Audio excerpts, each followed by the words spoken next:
तो जैसे कि गाइस तारक मेहता का न्यू एपिसोड जो कि आ चुका है, और इसमें जो कि मैंने कल वाला एपिसोड जो किया था जिसमें जेठालाल अपने घर जाता है, वहाँ पर टप्पू बापूजी अपना दरवाज़ा नहीं खोलते, फिर वो मेहता साहब को बुलाता है। तो जैसे कि गाइस मैंने बताया था वैसे ही हुआ, अंदर बापूजी सोए हुए थे और टप्पू भी सोया हुआ था, इसलिए उन्होंने दरवाज़ा नहीं खोला।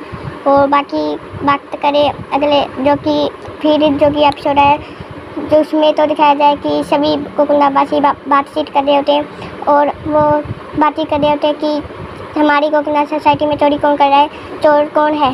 तो गाइस जैसे कि गाइस मुझे तो चोर पोपटलाल लग रहा है, क्योंकि जब भी कोई किसी अपने सोने की चीज़ की बात करता है, जैसे कि माधवी ने पहले अपनी आबालियों की बात की थी, फिर उसके बाद वो चोरी होगी, फिर चाचा जी की चेन चोरी होगी, फिर बबीता जी का सोने का ब्रेसलेट। तो गाइस इन सभी को देखकर तो मुझे पोपटलाल पर ही शक आ रहा है, क्योंकि जब भी पोपटलाल को इस सभी बातों का पता चलता है तो तभी वो सभी चीज़ें चोरी हो जाती।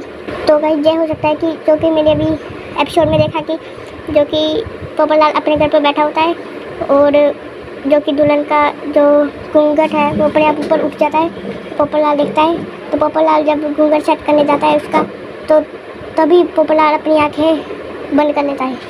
तो इससे तो लग रहा है कि भूतनी पोपटलाल को अपने वश में करके चोरियां करा रही है। पोपटलाल उस दुल्हन के पुतले को अपनी असली दुल्हन समझकर उसके लिए से सभी चोरी कर रहा है। इसका मतलब कि वो जो कि दुल्हन है भूतनी, वो अपने बस में करके पोपटलाल को ये सभी चोरियां करा रही है। मुझे तो ऐसा ही लग रहा है, लेकिन मैं पक्का ये अभी प्रूफ नहीं कर सकता, क्योंकि अभी एपिसोड नहीं आया है, पता नहीं चला है कि क्या इस कहानी में ट्विस्ट है।